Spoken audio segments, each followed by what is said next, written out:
Hello, hello, everybody. It is African Queen Mo. How are you doing? Today is actually Monday, yeah, the 24th of March. Oh, wow. I think we're actually in our last week of the month. And, we're coming to you from, of course, the beautiful city of Nairobi. I always say that, regardless of the situations going around, Nairobi is still beautiful and everybody keeps reminding us. So we should actually be very grateful. So, how are you guys doing? I know it was a crazy weekend, busy weekend. We had a very late night show yesterday. And so today we started a little bit earlier to try to see if we can get a few more Kenyans on board. Susan is waiting in the wings. And today we have a very interesting topic. We're going to be talking about Kenya. What is going on? You know, I think that I think Kenyans have literally lost the plot. Kenyans are upset and they've lost the plot. And it looks like it's something that is going on not just in Kenya, but a lot of African countries. Like, for example, the 30-day challenge going on in Nigeria, which I've been following very keenly and closely. Very interesting. Today, I was hoping that we would do the geopolitical show, but actually, we're just going to start with, you know, just the regular. Let me bring my microphone closer so that you can hear me a bit better. Yeah, we're going to start with Kenya today. All right, so what's happening? What's happening? Kenya, fortunately, we still have Kenyans going to countries such as Mauritius, finding themselves lost, finding themselves having been duped yet again by unscrupulous middlemen, and middlewomen, people who do not care about other people. So let me play this one for you so that you can see. You know how much I like to share my screen, right? So let's see this. Nataka kuwekea video hapa muone ya wasichana wetu wenye wako stranded Mauritius kwa sababu ya Rish Kamunge. Rish Kamunge alikuwa amewapromise kazi Mauritius, wakalipa kila mtu zaidi ya 1240. Wow. Leo Rish Kamunge hapatikani mahali popote, kila mahali yeye ni mlevi. Anakunywa pesa ya watoto wetu. Amedump watoto wetu Mauritius, sasa watoto wamekuwa stranded kutoka jana saa 11 mpaka saa hizi. Hawa wasichana wajaoga na wajui nini itawafanyikia zaidi hapo. Wameambiwa kuna uwezekano ya wao kudipotiwa on Sunday ndio ndege inaweza patikana. Nataka kuuliza, walilipa 240,000 wakuwe deported ama walilipa 240,000 wapate kazi? Serikali ya Kenya ni hatua gani mnachukua kwa Rish Kamunge? Trust Travel Agency ni kampuni ya kuibia wa Kenya. Tunauliza National Employment Authority cancel license ya Trust Travel Agency na DCI na polisi ya Kenya. Tunataka mshike Rish Kamunge kwa sababu anatesa watoto wetu. Wazazi wetu tunasema reject. Wa Kenya reject Trust Travel Agency, reject Rish Kamunge. All right. This is what's happening in Kenya, by the way, and it's something that is repeating itself over and over again. Yeah? Where you find that Kenyans are being duped. The other day, there were some Kenyans who were duped to go to Finland. That was in Swahili. What the gentleman is saying is that there are Kenyan women who are stranded in Mauritius. They paid up to about $2,000 each to go and get jobs in Mauritius. And when they got to Mauritius, they found that wasn't, there was no such arrangement. So now they're stuck at the airport and they're being threatened with deportation. They're actually going to be deported in about a week. They haven't had showers. They haven't had anywhere to sleep. It's really sad. A lot of Kenyans are losing a lot of money. In my language, there's a saying that Kenya, I think my aunt was telling me, Kenya has become a land of takers, people who can take. Be very, very, very careful with your money, you people. Be careful with your money, with your assets. Don't tell people much about yourself. Don't open up too much to people because, by the way, there are some hungry people out there who are ready to take anything away from you. Anything and everything. So meanwhile, we see Safaricom is also advertising positions and they're showing, like I said, there's jobs. And I'm saying to myself, really? Are there really jobs? Safaricom is actually advertising jobs and encouraging. In fact, they're actually advertising for startups, people who want to start companies. Yeah, they're offering support for startup companies. And I wonder to myself, is this true? Is it not true? I mean, how sure are we that we're not going to actually get duped yet again? I think we need a sort of overall body that is going to oversee all of these advertisements, because we also know that social media is being misused a lot, and it might lead to people coming in as middlemen to try to help people get jobs with Safaricom. And you know, Safaricom is the biggest biggest GSM provider, yeah. And GSM provider, that means mobile network provider, mobile and also other money services provider in Kenya. And so you can imagine people would pay anything to get a job with Safaricom or to get support from Safaricom. And so what I would like to tell Safaricom is that they need to ensure that people are not going to be duped by middlemen, and make sure that, you know, that the application process is seamless. It needs to be seamless, you guys. Yeah, it's really unfortunate. Yeah, it really is unfortunate. So, meanwhile, in other news, what else is happening in Kenya and in the surrounding? You see, yeah, Safaricom, it was talking about inviting applications for the Spark Accelerator Program Phase 2. Apparently, this is Phase 2. And the dates for application for the Safaricom is between April 1st, which is April Fool's Day, I think, and May 15th. Yes, so the CEO, Peter Ndegwa, emphasized that the Spark Accelerator Program is an investment in future leaders. So, let's just hope that this is really true, and that people are not going to be duped. And you should actually call Safaricom and see what opportunity there is. If you know anybody who wants to start a business, or especially in the area of IT and tech, I think this is an opportunity for people to pursue that. Yeah, I'm not so sure what's happening. Yeah. So, but meanwhile, as Safaricom is offering these opportunities, the same company shut down M-Pesa services for about 30 minutes. And they said there was a system maintenance scheduled for Monday, March 24th, which is actually today. And Kenyans are not happy about that. They're actually concerned because it affects their mobile money services. Although they say that the calls and the data, SMSs, will be available and uninterrupted, they said that they still have to maintain.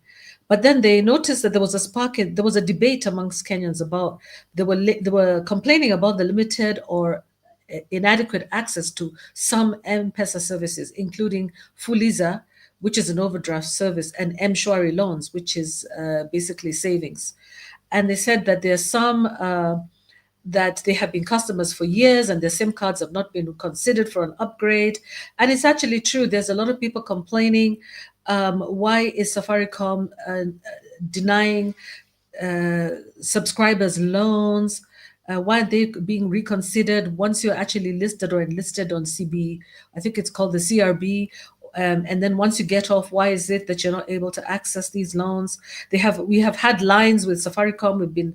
Kenyans are saying we have been customers for over 10 years, but why is it that I don't have an overdraft facility? It still reads 00.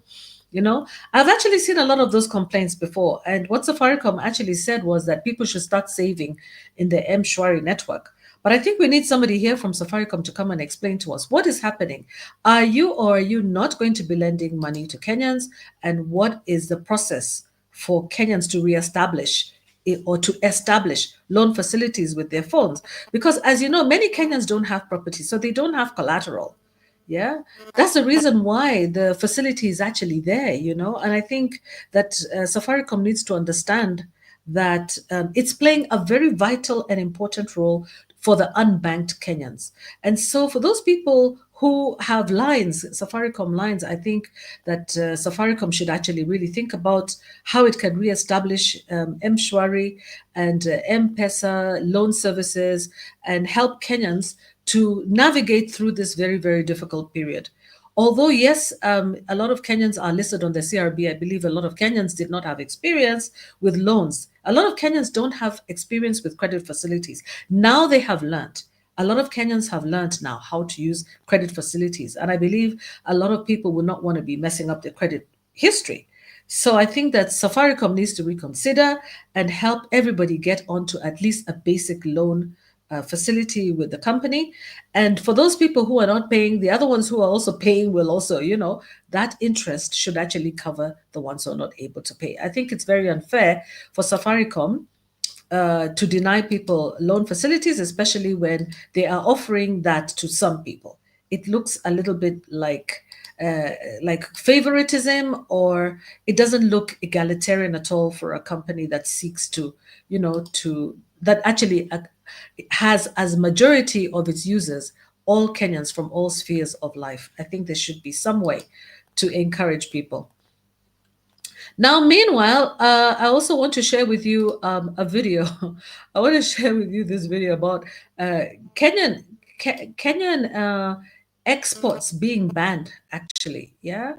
Unfortunately, Kenyan exports are being banned to Sudan. Kenyan agricultural exports and everything else to Sudan is being banned because they believe that we haven't been fair to them. So let me share with you that particular video as well. Oh yeah, and I'll bring Susan to the fore very soon. You guys join us here in the StreamYard. Welcome again. Anybody who's in the StreamYard, please call your friends. Kariboni, kariboni. Yeah, here we are. Let's share what's going on. To what it's described as an act of hostility. To what it's described as an act of hostility towards the people of Sudan, the Sudanese government has declared a trade war on Kenya. Sudan's Ministry of Trade and Supply has suspended the import of all products from Kenya, and they will not be allowed to pass through all ports, crossings, airports, and outlets, the ministerial directive instructs. This action, Sudan's Minister of Trade, Omar Ahmed Mohamed Ali, explains in a memo, has been taken in response to Kenya's hosting of the Rapid Support Forces and its allies and the sponsorship of their activities and meetings. Yes, Kenya is basically losing face in the region, unfortunately. Yeah. They see that as an act of aggression by Kenya by hosting the RSF meetings that was actually creating a parallel government to the Sudanese government here in Kenya. And according to that, because Kenya hosted that meeting, now Kenyan farmers are going to lose in the trade with Sudan. And Sudan is one of our biggest buyers. Yeah. It's really unfortunate. I think that the acts of the government, they really need to think about what they're doing to the economy. We can't be sitting here borrowing money. And by the way, we're still borrowing money, by the way. Did you know that? Huh? We're still borrowing money. We can't be going out there borrowing money left, right, and center. After all, Kenya is seeking a new IMF loan deal. Can you believe this? Yeah? And we have the guts to say that we have no disagreement with the fund. Oh my goodness, you guys. It's so embarrassing. Why are we seeking new loans? This is Reuters. March 24th, this is just today. Kenya seeks new IMF deal. The finance minister denied reports of problems with the IMF. About $800 million is left from the current program. So Nairobi, Kenya has applied for a new lending program from the International Monetary Fund that will factor in unused money from the current program, which both sides walked away from last week. Finance Minister John Mbadi said on Monday. The East African nation, and that is Kenya, and the IMF agreed last week to ditch the ninth and final review of the current program, which was set to expire next month, sending Kenya dollar bonds lower. So basically, Badi, who is the Treasury CS, Cabinet Secretary in the Treasury, he said, his name is John Badi, he said that the decision to stop the review was down to time limitations, and he denied reports that Kenya had fallen out with the IMF over the government's failure to meet some of the targets set in the current program. The IMF has not commented on why the ninth review did not go ahead. And then it's talking about there's a carryover. Because there's a carryover, there is some money that we have not utilized in the ninth review. Then we agreed that there's a possibility of a funded program. So I don't know, what the Trump government really is thinking right now or what they're planning for Kenya. But it looks to me like Kenya is kind of caught between a rock and a hard place. Yeah. It's caught between a rock and a hard place. We are not in a good place financially, you people. Huh? Meanwhile, we are trying to we're in a race to try to meet the target on local production of essential medicines. There's a report actually by the Business Daily where it talks about that we have a very ambitious target that we set in 2023 to ensure that half, that's 50% of essential medicines, are sourced from local manufacturers by 2026 as part of a broader strategy to achieve universal health coverage while reducing reliance on costly imports and strengthening the local pharmaceutical industry. But the problem with that is that I don't know whether they had foreseen that Trump is coming to power and that the global fund was going to be stopped. And the fact is that there's a lot of companies that have actually ordered medications. They're sitting in stores and with nobody. They're actually, I think they need 1 billion shillings to distribute these medications for HIV. And as Kenya is also trying to develop its local medications, so what happens to the medications that are just sitting in the stores? What happens? Yeah. Meanwhile, what else is happening in Kenya? Did you people hear about a plane crash? There was a plane crash today, you guys, in Somalia, which is very, very sad. Very sorry for those who are affected. Me, who loves to fly, it's very, very frightening whenever I hear about plane crashes. Yeah, it's very, very sad. And yes, it was a cargo plane, and all 5 people actually perished in that accident. Very sad. Apparently, we don't have a very good rapport when it comes to cargo airlines. And this is all, together with Kenyan exports. So as our exports are falling, we're also having planes crashing, which is very, very frightening and very sad, guys. Well, accidents do happen, but today I also heard in other news that there was a public service vehicle, Matatu, that overturned and hurt people on Mombasa Road today. What is going on, you people? A Kitengela route, Matatu, overturned today. That was in the news. And I'm wondering to myself, what's happening? Why are we so careless on the roads? Why? Why are we careless? And meanwhile, what's happening in the health is that I came across this article about a young doctor who could not afford COVID treatment. And it was an article by the BBC in 2020, and he actually lost his life. Yeah, it was very unfortunate. This man called Stephen Wogusu, he was only 28 years old. He had been working as a doctor in the Kenyan COVID ward, but he died because he hadn't been paid his salary in 5 months. Also, he hadn't been provided PPE or insurance, and he couldn't afford the treatment that he was providing to other people. That article was 27th April 2021. I'm going to see if I can show you, share with you my screen so that you can see the doctor in question. Yeah, because again, you guys, we heard about another doctor who has lost his life, isn't it? We've heard about another doctor who's lost his life here in Kenya. And because he could not afford what? Because he could not afford the treatment. Let me see if I can show you this, although I'm afraid to show you anything by BBC in case I get... But it was a long time ago. Hopefully they won't be claiming anything there. It's important to show this. You see this gentleman here? Can you see him? This is Stephen Mogusu. He was only 28 years old. That's a very young man. And he lost his life to COVID in 2021.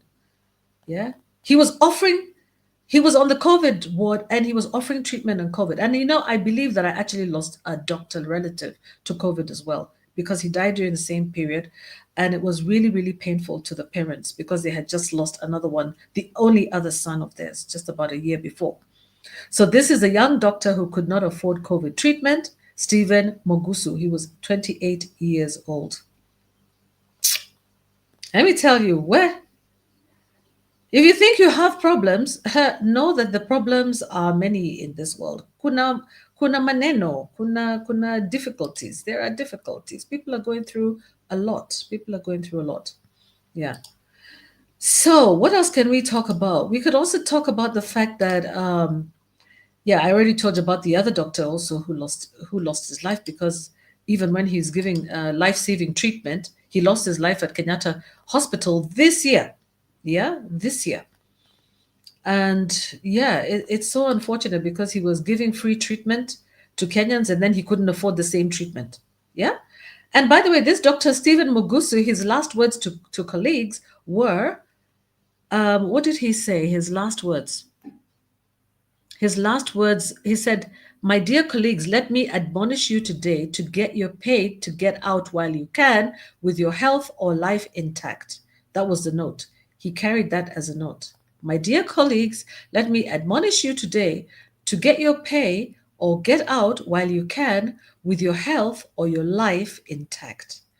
Yes, this is what he said to his colleagues. I do also know, because my brother is also a doctor, by the way. He lost a friend also to the same problem just this year. And it's all, related to COVID. And unfortunately, there was a time we could not even talk about losing lives to COVID. I'm so glad that now that they don't have all these fact checkers, and now there's freedom that we can talk, that we can speak, And I think we should talk about it. If you have lost a relative to COVID, please speak out. Let's speak out. Let's talk about them. These are lives. These are people. They shouldn't just be a statistic. They are people. These are families that have been affected. There's no reason why we should be quiet in Africa while everybody else talks about how they experienced COVID, how they experienced negative impacts of COVID, including Elon Musk himself, and including the deputy president in the US. They talked about it on Twitter openly, explaining, their experience with the COVID vaccines. Why is it that we cannot talk about it in Africa? Why are they gagging us? Why? Yeah. Okay, we talked about the last time. I gave you an update that Bomas of Kenya, which is our cultural center, and also a cultural center, which is also actually up for grabs, and actually I think has been sold to. Apparently, it has been sold to a private investor. Apparently, yes. So apparently, they have stopped all their cultural activities. They usually have cultural activities, and they have stopped them for the next 2 months, which is unfortunate because I do have a friend coming in from the US, an African American, and I'm really looking forward to her arriving. And I was hoping to take her to the Bomas of Kenya. Yeah. So the Bomas of Kenya is a place where we have cultural dances, and I'm going to share my screen so that you can see Bomas of Kenya here. We have dances and things like that. And it's unfortunate if we can't show visitors the Bomas of Kenya. Look at that. There is a picture of these guys with, I can already even hear the sounds. And the way they dance. Oh my goodness. Let me tell you a story, you guys, about Bomas of Kenya. When I was young, my dad used to take us every single weekend. We'd go to Bomas of Kenya, then we'd go swimming. Or we'd go, I think, one of those two things. I think on Sundays, dad would take us church, Bomas of Kenya, then swimming. Or church, swimming, then Bomas of Kenya, or something like that. Or, dad was very good at that. Oh, boy, don't I miss my dad. Then one day he asked us what we wanted to become. Do you know what I said? I wanted to become a Bomas of Kenya dancer. I wanted to become a Bomas of Kenya dancer, you people. Do you know that was the last time that we ever went to the Bomas of Kenya? That was it. No more attending Bomas of Kenya. Yeah. And so the politics continues. And I'll now, at this stage, I'm going to add Susan to the stage. On that note of Bomas of Kenya dancer. You can see that's why my hair is like this. I'm ready to go. I was ready to go. I used to practice all those dances. And that was the end of my Bomas of Kenya. Oh, welcome, Victor. Victor to the live stream. Welcome, Adrian, to the live stream. And Victor is saying, that's great. Thank you very much, Victor. And Adrian is saying, highest ranking government officials earn 10 times the maximum what the lowest do. The lowest earn livable wages, which are reviewed even quarterly. Just imagine. Yeah. Mm-hmm. Yeah. So basically, Adrian, you're right, actually, that people are really overpaid. The politicians are so highly paid. And by the way, I think I saw that they wanted their salaries were up for review again. Yeah, you're talking about no more months of import cover, Eurobonds, commercial borrowings in foreign currency. Oh my goodness. Yeah. No more commercial borrowings in foreign currency. So that what are they going to be doing? Borrowing from the local banks? And that would be very expensive because I think the interest rates are very high. When the government borrows from the local banks, the interest rates are very high. So it also kind of blocks borrowing for the rest of us. So we can't borrow from the banks. Although I thought I saw that the banks were coming to us and trying to get us to borrow money from them. But who wants to borrow money from the banks so that they can come after you? Oh, the banks haven't actually proven to be good people to Kenyans. So I don't even think many people want to borrow any money from the banks. Most people would probably trust these little mobile phone apps from small amounts of money. But for people maybe who are big traders or people in big business, they probably would have to go through the bank. On those that will argue brain drain, sure, but you are fixed saving lives on this planet. Yeah. Okay, these guys are having a chat in the live stream, talking about the Cuban doctors, whereby you'll be both earning and getting remittances in a foreign currency. We'll see where the Kenya government will get money to pay. Oh, he's talking about the medics. Oh, you started right up there, did you? Okay, you're talking about on the medics of Kenya, both aspiring and well seasoned. It's time to seriously consider if your country needs you. My 2 cents: go out and let Kenya government come find you. I would agree with that. Honestly, Adrian, it's true. Do you know how many doctors have actually quit? Very many. Yeah. And then it says, just like the Cuban doctors, whereby you'll be both earning and getting remittances in a foreign currency. Yeah, Kenyan doctors are actually in high demand elsewhere. But also at the same time, I know of many doctors who, when they go abroad, they're subjected to additional testing and additional schooling, which can be very expensive. They have to get certification in some other countries. But I believe there are many other African countries that can take Kenyan doctors and pay them very well. I think they should look at countries like Botswana, countries that have high GDPs, countries where they value doctors and where maybe they can even set up private clinics if they can, if they're good, and work with maybe other doctors from the country. It would be sad because I know a lot of doctors, based on looking at the way my brother operates and his friends, they have a real heart for their people. The reason why many people went into medicine is because they want to help their own. So when you tell them to leave the country and go to help others, some doctors don't want to do that. They're like, no, I'd rather go and work in the mashinani and help my people. So they're kind of in a tug of war, apart from those who don't really have a calling and who think of in a very commercial way. But I would agree with Adrian, yes, let the government come and find those doctors, but to some extent, in a way that the government may not care about the people. So it's kind of like a catch-22. Okay, Susan, yeah, would you like to say something based on what I've presented so far? Yeah, sure. Hello, everybody. It's nice to be here. Thank you for those who are on the StreamYard. Yeah, I've just wanted to go back to the issue of how our diplomatic policy is affecting our trade, our relationship with our trading partners, in particular Sudan. And people raised their eyebrows when we saw the hosting of the RSF in Nairobi when they were establishing their parallel government. I'm just looking at an article here, and not only did Sudan stop exporting our tea, other products like coffee and tobacco were also affected by that ban. And some comments here by political pundits is that when you host a rival government, it's like declaring an indirect war. So you're recognizing a government that country itself is not recognizing.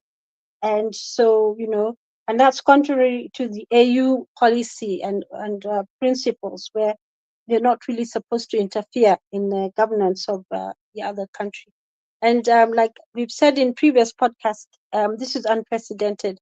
Kenya has been a place where, like for South Sudan, where they've come here for peace talks. It's not been a place where one side has been recognized over the other.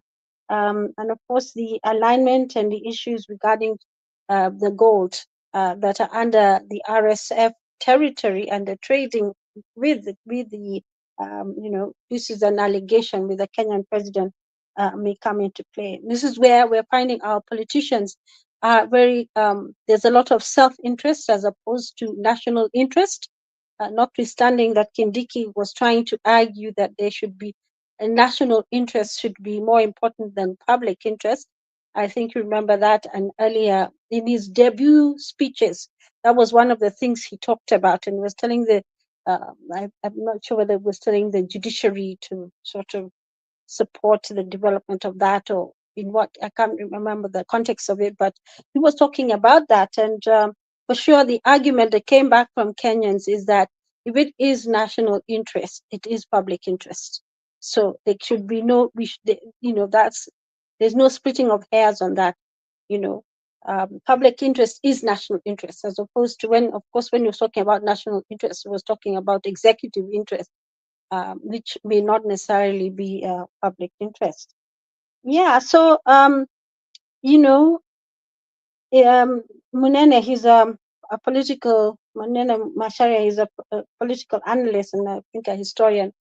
So it says, when you interfere in another country's governance, it's like sponsoring an alternative administration, which is both inappropriate and destabilizing. And we know that this is not the only faux pas that our executive has made. We saw it again with DRC, which has caused a lot of problems for us. And then the issue again, you talked about, employment. We're exporting workers. The horrible stories we're hearing about their treatment overseas. Literally being reduced to being slaves. The risk of human trafficking.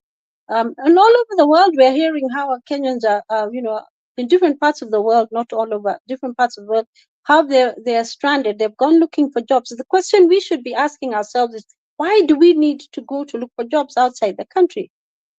We need to fix what's happening in our country to create a conducive environment for Kenyans to thrive in their country, to build their country.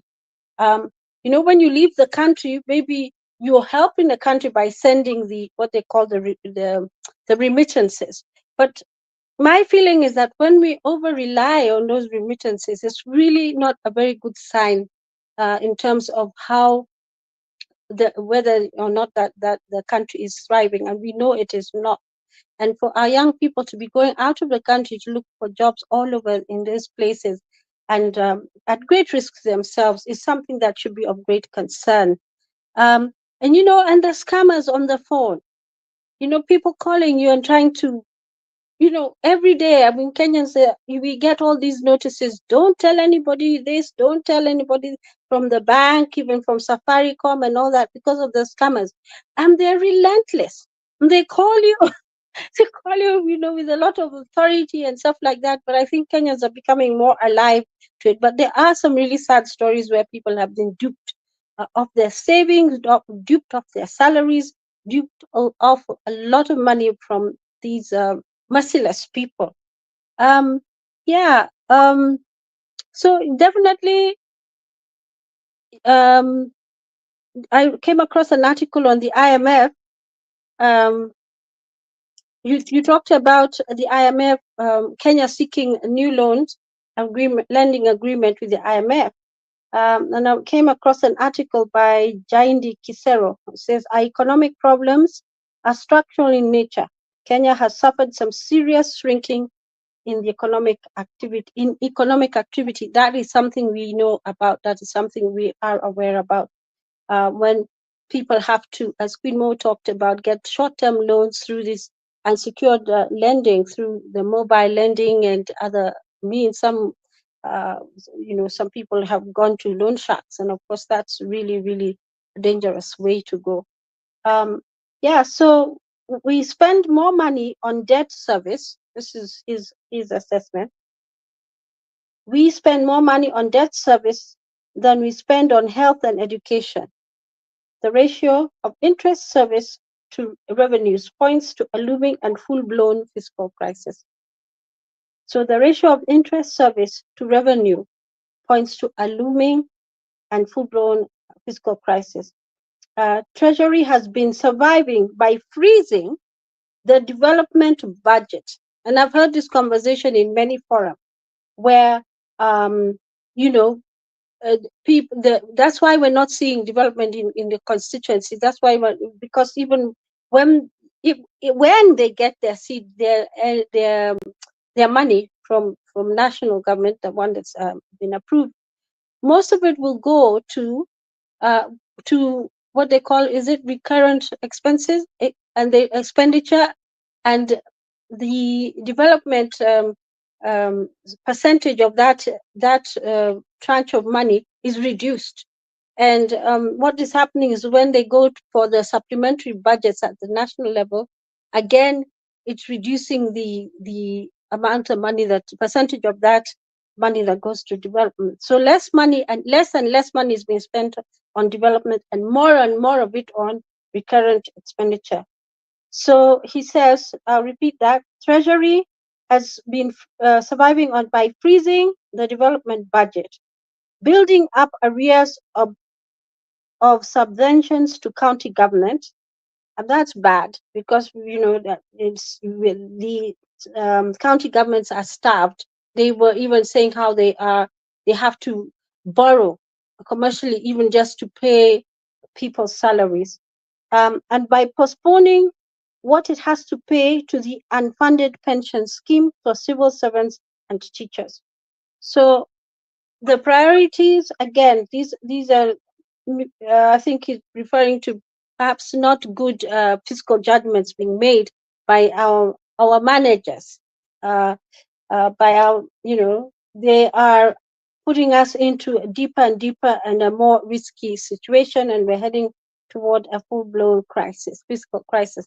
And to hear that we want to borrow more money, and yet we know that even from the reports that came from the Auditor General, which was instead of the parliamentarians learning from it, they just criticized the institutions themselves. And we had the leader of the majority and the leader of the minority in the National Assembly singing the song, the same song in verse 1 and verse 2. One sang verse 1, the other one sang verse 2 of the same song. And we were really disappointed as Kenyans, because usually the minority would have really had a go at perhaps calling out the executive in not doing the, being effective in terms of making sure that our economy is running well.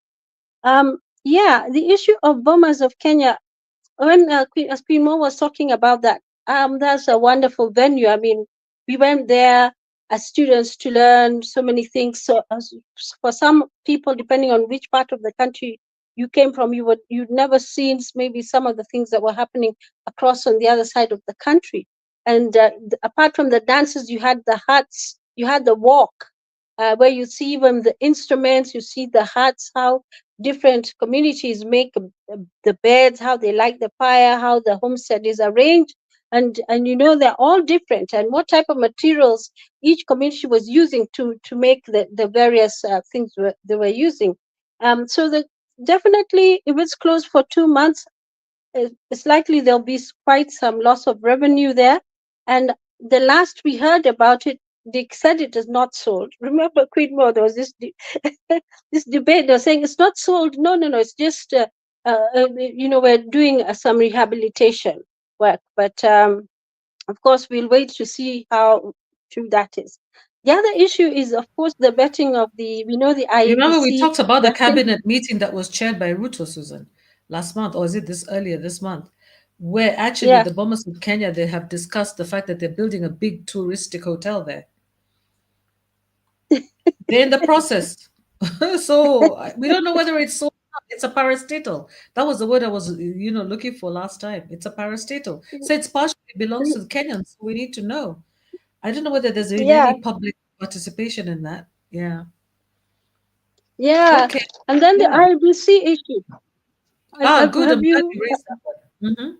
Yeah, just maybe if you have the videos, we can maybe talk about that. On the IABC, yeah, I can be looking for videos as you talk about what's really going on over there.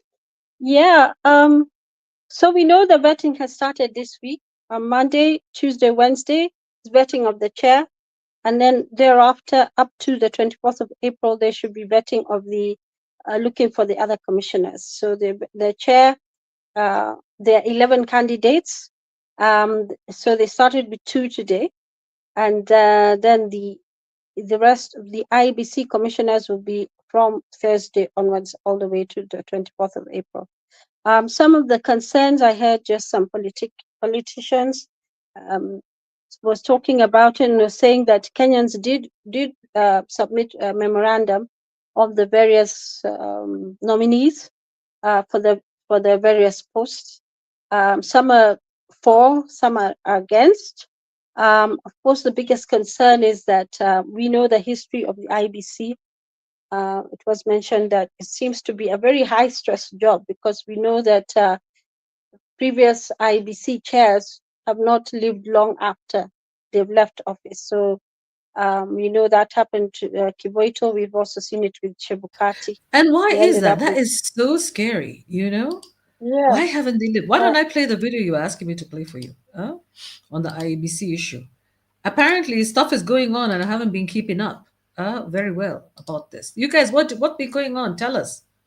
Step in the Now, tomorrow marks a significant step in the country's journey to reconstituting the IEBC, and this is the interviews of the candidates who are shortlisted for the position of chairperson of the Independent Electoral and Boundaries Commission, IEBC. Now, let's take a look at 4 of the 11 who have been shortlisted, who are set to be appearing tomorrow before the relevant committee. First, we have Abdul Kadir Lorot H. Ramadan, and he is a chief magistrate in the judiciary of Kenya, comes from Tiatin, Baringo County. In 2022, he appeared before the JSC for an interview for the position of the judge of the High Court. That is going to be the first person on facing the MPs in regards to interviews. Next, we have Anne Atieno Amadi, and she's an advocate of the High Court since 1989. She is the former Chief Registrar of the Judiciary, having served her 2 terms from 2014 to 2024, and we wait to see how that plays out. She is the second person who will be before the members of Parliament. Then we have retired Justice Charles Ayeko Nyachai, who is a legal professional and has been doing so for many years. He has served as a judge at the Arusha-based East African Court of Justice from 2018 to 2024. He is the current chairperson of the Council of the Kenya School of Government, and previously he was a chairperson of the Commission for the Implementation of the Constitution, CIC, from 2010. And last but not least, we have Edward Katama Ngewa, who is an advocate of the High Court with over 20 years experience, Commissioner for Oaths and Notary Public, and he appeared before the JSC for an interview for the position of Judge of the High Court in 2022. He is a person with disability. Interesting. Thank you very much, NTV. He's a person with disability. And the government has actually been accused of overlooking people with disability. Maybe this might be a good time, to have somebody with disability in that position. Maybe they would actually outlive the next government. Hopefully they would, But it's actually frightening to see that there's always one token woman. Why is there always one token woman? Do you guys know that right now in Namibia, they actually elected a president and a vice president, deputy president. Both of them are women. And I saw in the comment section people saying now Namibia is a woman's country. Uko ni kwa wanawake. That's ridiculous. Does that mean because we have a deputy president and president who are men in Kenya that he ni nchi ya wanaume? Do we say that? Do we say that this is a men's country? No, we don't. I think it's time, actually. I'm happy to see that women are getting recognized and actually being elected. And I believe Gen Zs would definitely elect a woman. I think they would. I really think they would. If a woman, stood, I think they would. And we have women out there. But I think that, I think we need to change our mindsets in Kenya about that. We need to change. And we need to try something brand new. After all, they say that being the most foolish thing is what do they say? A fool does the same things twice. Or they say, what is that saying, Susan? About when you keep doing the same thing over and over again, expecting different results. When you keep repeating things and doing things over again the same way each time, and then you expect different results, then you're definitely crazy. That's basically it. Yeah. We have to make a difference. We have to do things differently, completely differently, and think outside the box. I would love to see for the first time that we have a very young president, a very young one, and see what happens. I just want to see what he does. Already we know that Ruto is youngish because he's in his 50s. According to him, he's a youth. I believe he's considered one of the youth, yeah? But we want to really see a very young person, a Ibrahim Traore type. Let's see whether that, either that or we have a woman, one of those two. We need something completely drastically different in Kenya. Someone completely drastically different. But whatever we have up there, we have Raila, we have Ruto. Oh, same old, same old. We need to change that. But if Yeah, Kenyans don't take their IDs, if Kenyan young people, you do not take your IDs, please, those Somalis are coming, they're going to come and vote. Even these Rwandese, they're going to come and vote. So, you need to be more, you need to be very, very many, and it needs to be evident to the whole wide world. Yeah, that we are making yeah, a difference. We are making a change. yeah. There's big concerns actually about the list of candidates. We just heard 4 of them, but and there are 11 who have been shortlisted for the chairman's position. And was saying that the concerns were that they're just recycling the same old, same old. You heard they've already been in certain positions here and certain positions there, and so they're just being moved from one place to the other. And the feeling was that we're not going to expect any change already. The other thing that is was coming out in discussions was the fact that they're already aligned. As a chair, you're not supposed to be aligned to any political party because you're supposed to be like an impartial arbiter, somebody who just receives the results and announces them, and as they come in, and not to interfere with the Kenyans' right to vote, because your right to your vote is the voting takes place at the polling station, and that is the final result. So it's not really supposed to interfere with the vote, the Kenyans' vote. So the concern again is that they are partisan. You can align them with certain parties this way or that way. So it appears that there's been political push for those candidates, and there's not much optimism that any of the people who are the newcomers will actually get very far in that selection process. That we'll see one of the same old, getting that post. So those are some of the concerns. Again, as Queen Mo said, people are looking and thinking the same way, out of the box. Let's get a completely new face, a young person, to lead that position, to be the chair, and even to be commissioners, and see how it goes. We need to really give them an opportunity to take the lead, because it seems like the older generations were somewhat influenced by our past behavior.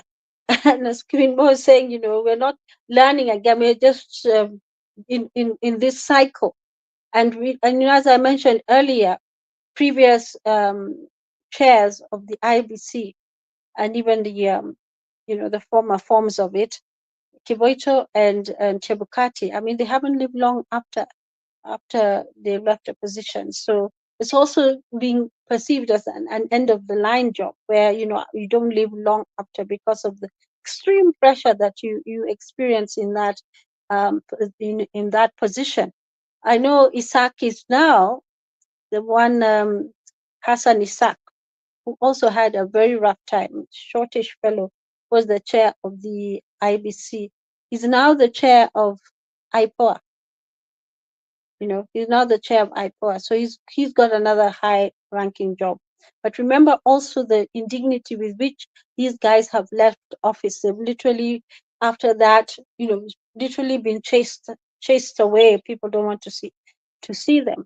And that calls into question how we view elections as Kenyans, and whether we are willing to accept the results that are announced, and our behavior and our response and our reaction to it. Those type of things are of great concern. And the other thing is the back history of the candidates that have come forward, especially those who are being recycled. What is their history? One comment was that they are coming from organizations that have failed already. So why are we giving them another job? Like I think one of them has held a position in Kenya Power, and saying, look, we're giving them another position, and they've not shown that they can really manage well. Questions, of course, about ethics and integrity, they're definitely there.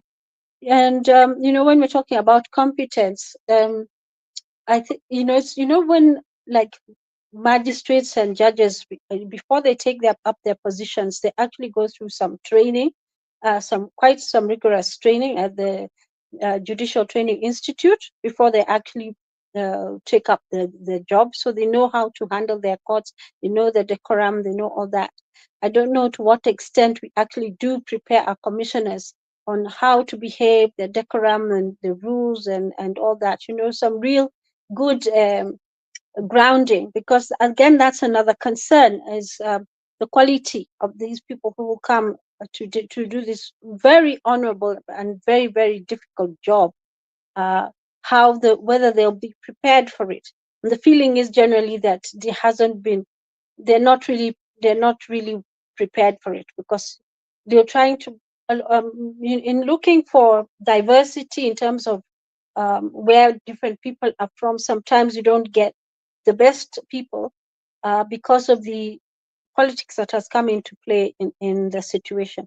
And again, Queen Mo talked about the token one woman, the token two women, the token one, the token, one of these candidates is a person person with disabilities. And perhaps even when they were vetting, I don't know anything about this gentleman, but maybe when they were vetting, maybe the issue again is, we hope that he's somebody where they looked at the quality of his qualities to be as such a leader, to be the chair, rather than the fact that he was a person with disability. Mm-hmm. This is where some of the issues regarding equity have a problem. They become problematic when we lower our standards so that we can be inclusive. And as a result of that, sometimes we end up with the wrong people in office. And then we complain, after that, because maybe the people who should be there are not there. Mm-hmm. And Yeah. and so we end up in that type of, crazy sort of situation. Mm-hmm. Yeah, Yeah. so let's wait and see what's happening. They're saying by June, we should have all 9 commissioners. And let's monitor that. We thank the Kenyans who have put in their memorandum for Yeah. participating in this process. We thank them for that. Yeah. Meanwhile, the campaigns are in full swing in Kenya, aren't they, Susan? Yeah. And I want to share with you what has happened. Kenyans' behavior, honestly, seriously, we're starting to embarrass ourselves somehow. Did you guys, this today's show would not be complete without me sharing what has been going, what happened recently. Did you know that Kenyans were busy chanting Ruto must go at the stadium? Huh? I mean, this is it's even refusing to play. I don't even know why it's refusing to play. Why? Watch Jaribu. Let me try again. Maybe it has been removed. You never know. Some of these things are sensitive. Yeah. Let me see if I can find you that video where Kenyans were busy chanting Tiruto must go at a Harambee Stars and Gabon match. Susan, did you watch that? Just hold on. I'll try and see if I can get it for you guys. Yeah, again. I did see, I did see that, Yeah. but Oh my yeah. goodness. I mean, this is unbelievable. Kenyans, even at the safari rally, they were doing the same thing. Yeah. Even at the safari rally. Yeah, because okay, you see, I'll be taking this from TikTok and hopefully it will play, but you never know, whether it will agree to cross over to this to YouTube and to StreamYard. But I think it should work. Yeah, so let me see if I can share this one with you guys. Because really, seriously, what's happening with Kenyans? Why is it that every single opportunity that you get to come together, the first thing you do is start chanting, Ati Ruto must go? Why? I don't know. Do other countries understand what's really going on, or are we now starting to get a reputation? Hmm?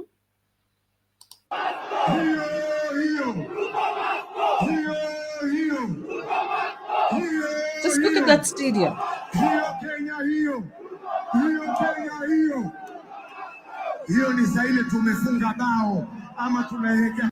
Huh.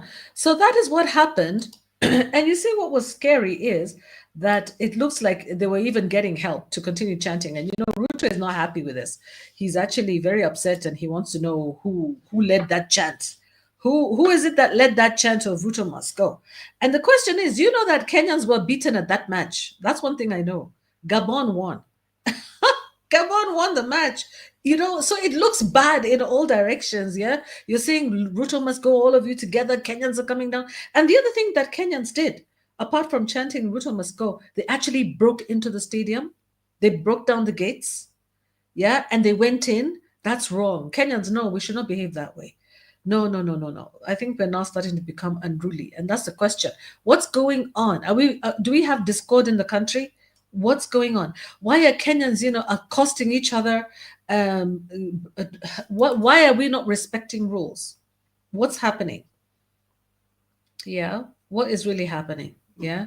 So I think that I don't know. What do you think about that? As much as we may feel that way. I don't know whether that we take every single opportunity to do that, because again, there is a parliamentarian called Mr. Salasia who was hurt. He was actually beaten up. Yeah, Salasia was beaten up. I don't know if I actually have that somewhere. He was beaten up. He was hurt. And he was hurt at that particular event because Kenyans, mobs are very, very dangerous. You don't want to find yourself going to watch a football match and coming back in a bag, like you're not alive anymore. Yeah, the idea is security. Security is very important, and that's the first thing. And that Kenyans should be at least aware, even if when we attend those public events, we should be careful. Be careful how you behave. Be careful. Don't encourage people to behave that way. And I think that Kenyans should do better with the security situation. That's just how I feel. I feel, I really feel that we should be careful because there's so many people there. There are many young people there. We don't want to lose more lives for no reason, guys. Yeah. I think that if you're going to have that kind of a thing, I think it should be organized. Let it be organized. Let us not take over football matches because it's going to affect our economy. Already right now, we're suffering economically. Do you think that Kenya is going to be picked by FIFA or by another organization to host another match if this is how we behave in these public matches, guys? Do you think we will be picked this way? You want to say anything about that particular thing, Susan, or can I continue moving Yeah, on? I just wanted to mention about Salasia.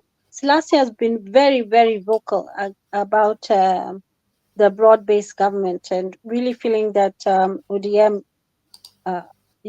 need to take a different position from what he's seen happening. In fact, the clip I saw, they said that he was beaten up by goons, ODM goons, and he was quite. The picture from what I saw, he was quite seriously injured, facial injuries, and had bandage and everything. So he's been very, very vocal, and that's another thing about our politics. Why aren't we able to accept a difference of opinion? Why do you have to beat up somebody just because you have a different view, or a political view? That is completely unnecessary. We're a democracy, and we are entitled to hold to our own views.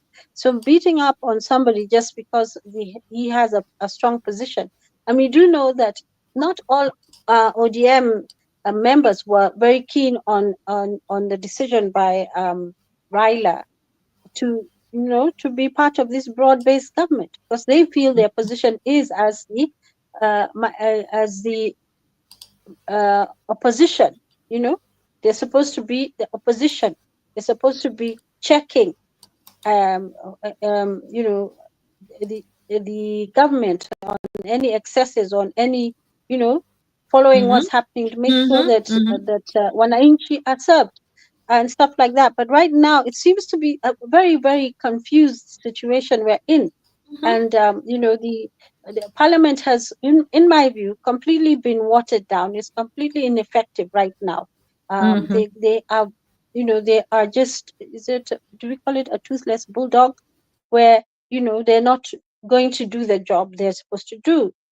We hear that dictates come from the executive about who's the head of the various chair in committees in government, and that is for the Kenya Kwanza lot, and also of course now we ODM, which is part of the broad-based government.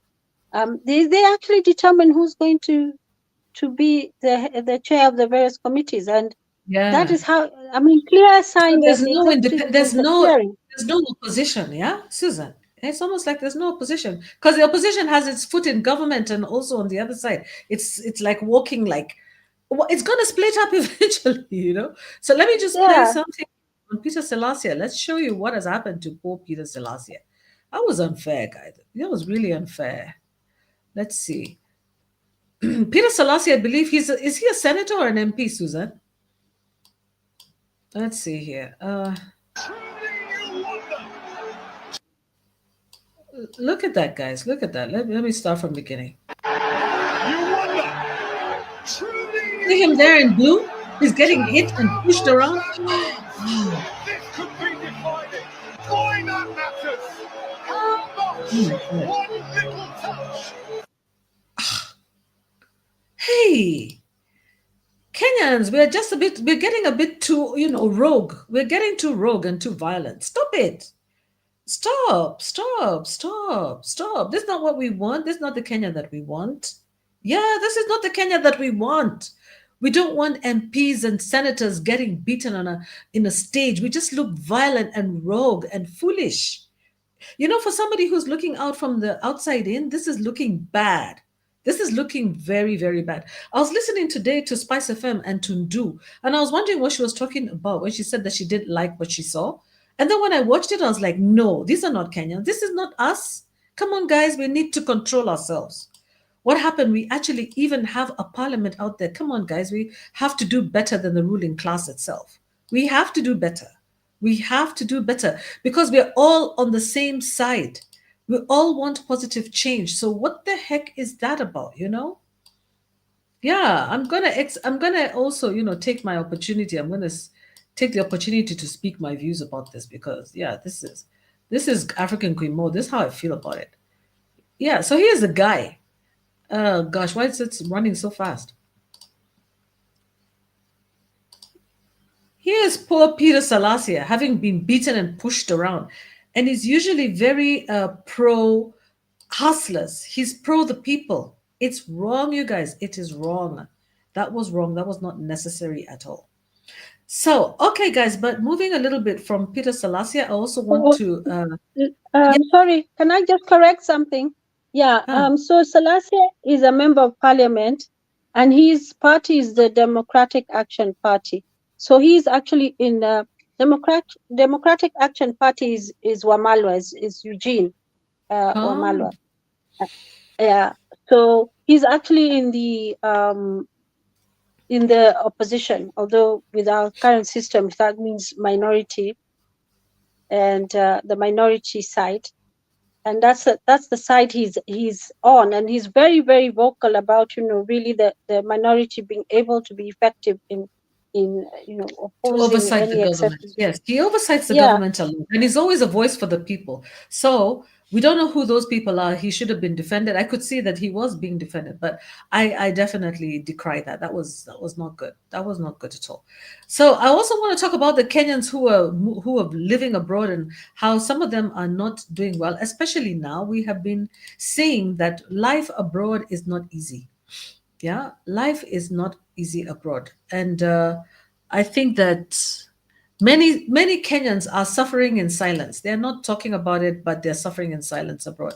Many parents are sending their children abroad without adequate funding, without adequate school fees. If you know you do not have the money, and by money I mean a lot. Let me start. Do not come to UK as a student if you know you do not have Make it louder money, on your gadget. And by money I mean a lot of it.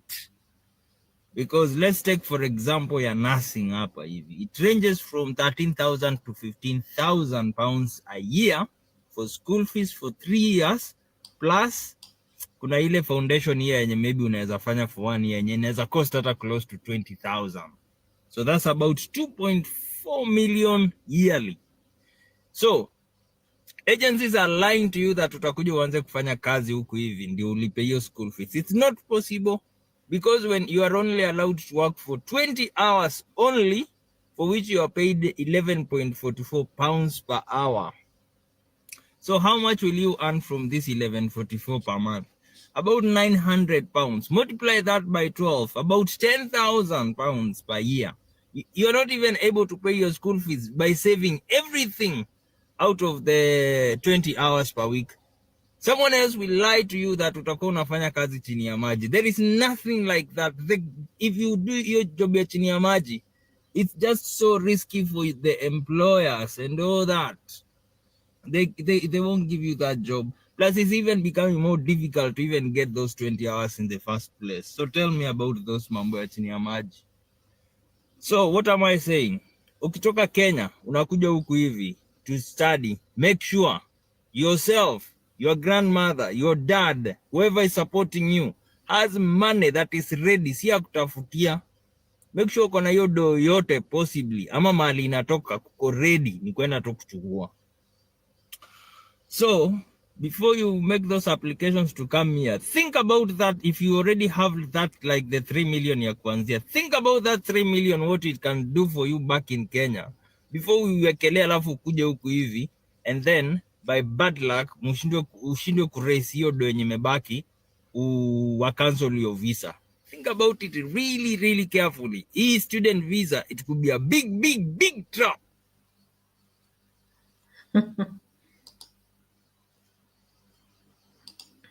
Yeah. So again, yeah, Kenyans are being warned. Sorry guys, there's a mosquito or something that decided to go get stuck in my fire hairstyle. So but yeah, we have been warned. We are being warned, do not travel abroad without adequate funding. And Fia and I, we have these discussions all the time because we're in the UK. I myself used to work in the UK, and I used to come across so many Africans, especially from West Africa, because they're the majority Nigerian students. They're even going around begging for food. Students begging for work because they can't get work. It's not that easy to get work in the UK, even right now. So don't be cheated. Be careful. Be very, very careful. Yeah, many people are losing their lives. Many people are losing their minds when they go abroad. Sometimes you're even better off just sticking around if you don't have the money, or go to a neighboring country like Uganda, somewhere where you can afford the school fees. Yeah. Let me also play, hopefully, if I can find that particular one, play a different one. Oh, I don't know where it's disappeared to. Yeah. But anyway, it's just the idea of like reminding you that it's important. It's important for parents not to expose their children to that kind of thing. Don't expose your kids, to that kind of traumatic life abroad when you don't have the money. Kama huna pesa, just forget about it, just, it's okay. They can study here, right here in town. What's wrong with Kenya? Let them study here in Kenya, or let them study online.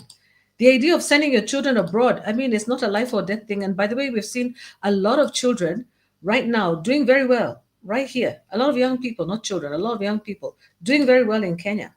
Yeah. So here's another one I'm going to share with you about what's happening in the Gulf countries as well.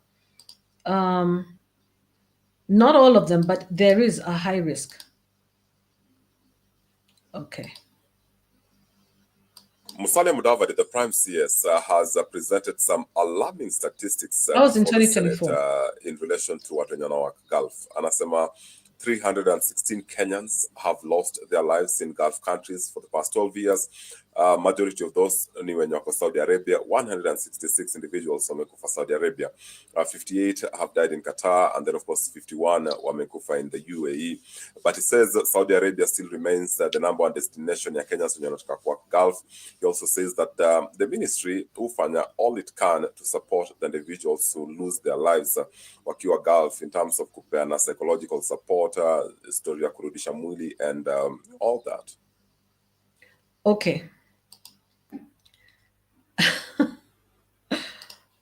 One of the things that you realize, and I think we're going to have a video about this issue also. We're talking about 316, by last year, October, there were 316 Kenyans who had lost their lives in the Gulf countries. I saw another video of, actually, I believe it's somebody, an Arab Kenyan, a Kenyan Arab, telling Kenyans not to go to Saudi Arabia because they don't know what Saudi Arabia is all about. And they're like telling women, please don't go to Saudi Arabia to work. And I would also second that. And he's saying that you people are giving us a headache. You guys are making us worry. You sisters, this is a man, a Kenyan man who's actually concerned about Kenyan women. And he's saying, please, guys, don't stress us out. Don't go to Saudi Arabia. Go to other countries. He mentioned Oman. I don't know which other countries you can go to, Qatar, but don't go to Saudi Arabia. That's one of the countries. I know I have a friend who's actually in high school. Was it high school or was it university? Anyway, something tells me it was in university. Yes, it was a university abroad, actually. And her mother, who is a Kenyan, was married to a Saudi. And she, because she was brought, her mother had her before she got married. So she's pure Kenyan. And the mother got married to this Arab guy and she converted, became Muslim, and she had children.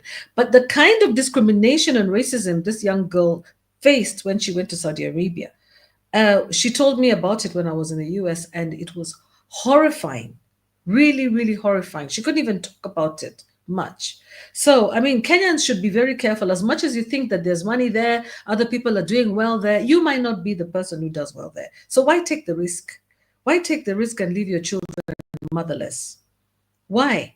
Kwanini, another problem that I've noticed with Kenya, what I wanted to tell you about is, whenever people report, they don't keep one language. They report in English, and somewhere in there, they also add Swahili.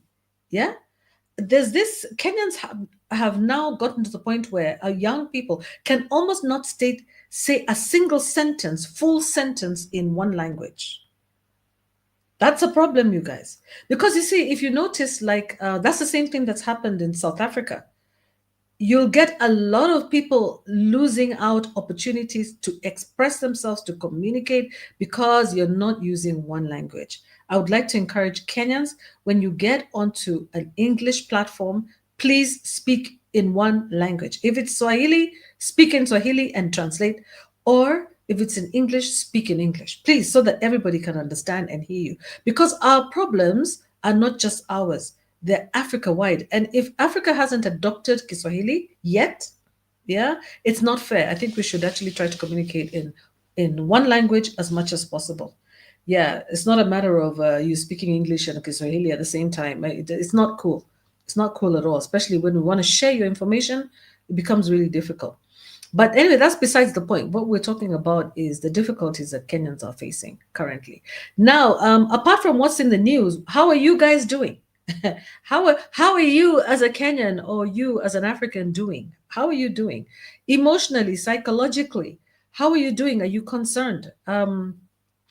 How is this whole thing affecting you? Because it's not just about what's going on in Kenya. Culturally, morally, societally, how do you feel about, like, if you're Kenyan, how are you doing? How are you feeling? Are you comfortable? Are you not comfortable? What is worrying you? Help us to understand what issues you'd like us to talk about in future episodes. Yeah, what is the real issues that are affecting you? And if Grace Agenda was here, she would have actually given us some tips. But even if you're from another African country, what are the issues that are affecting you so that we can talk about them?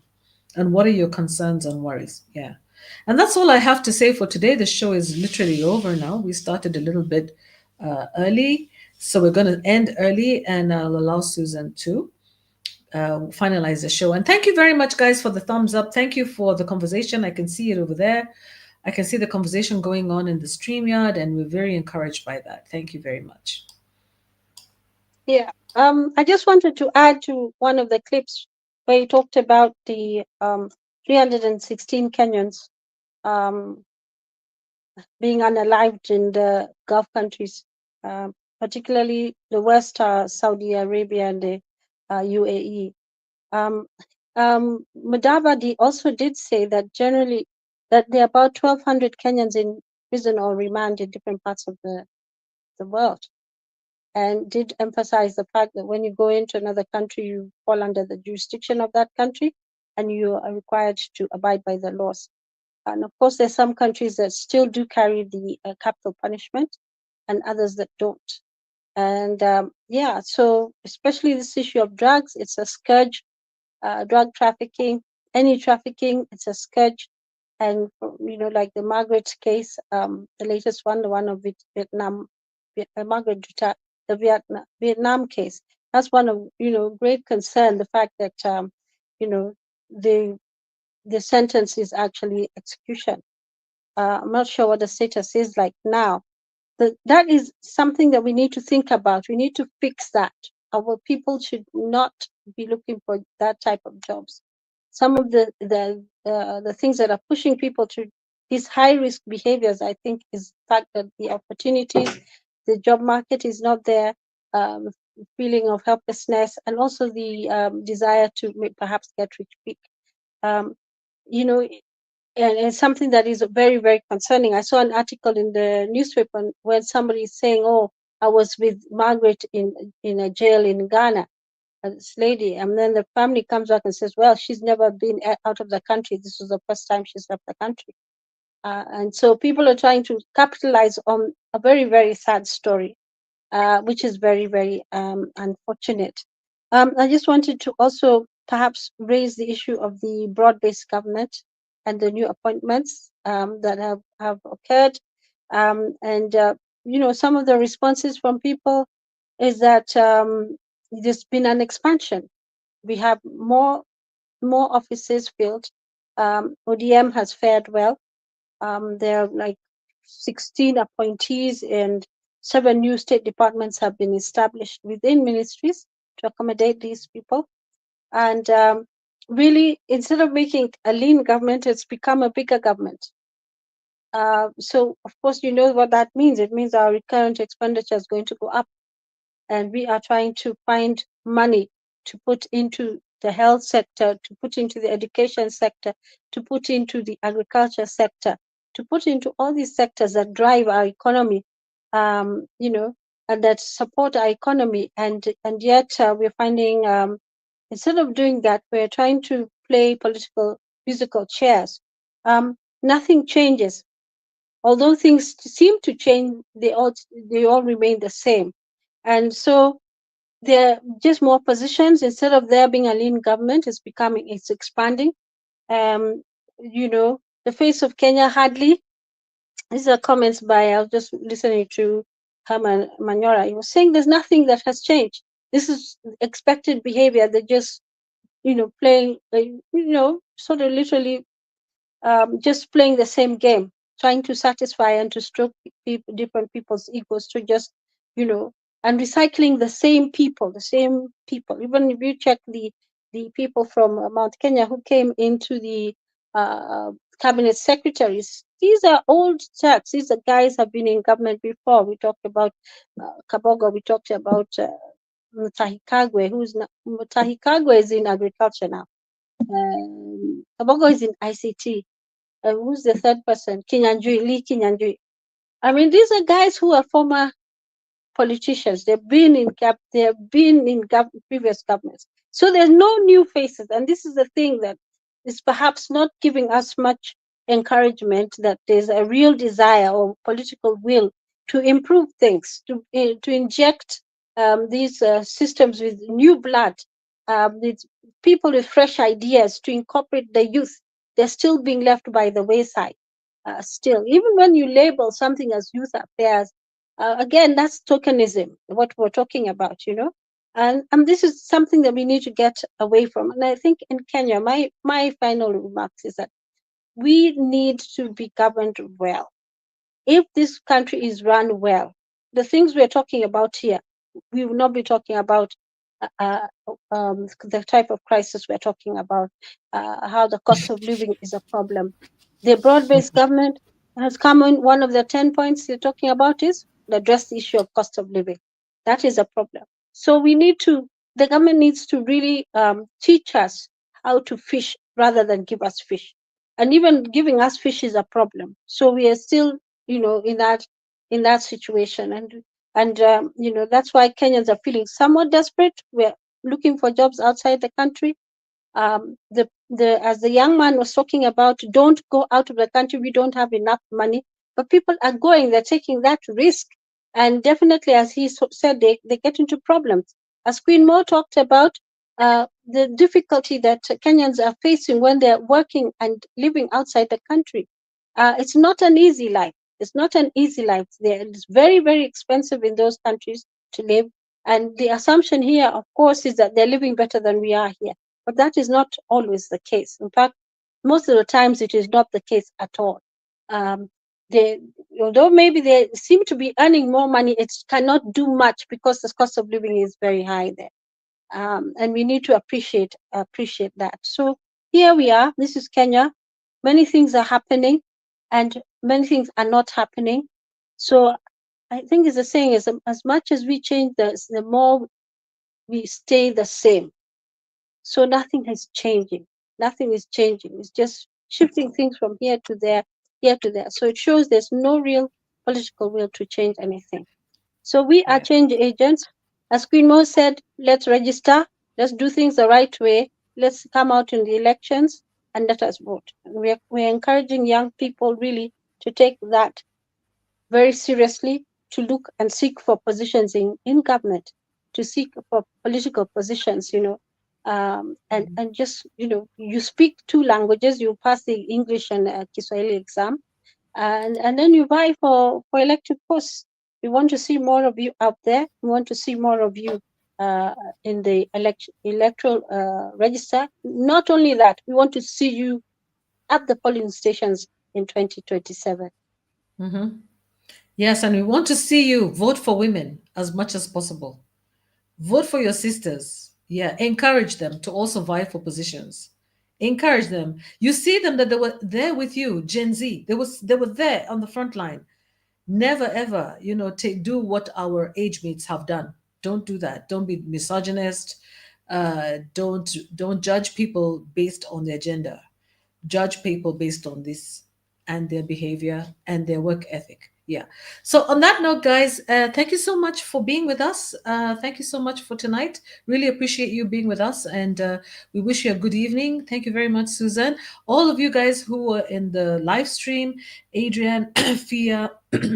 Sorry, there was also, yeah, there are several people here. There was John, I think, or quite a few people on the live stream. And those of you who are watching, thank you very much for the thumbs up. Do appreciate it, and we wish you a good evening and a good night. Take care of yourselves, and goodbye. Bye bye. Kwaherini, kwaherini.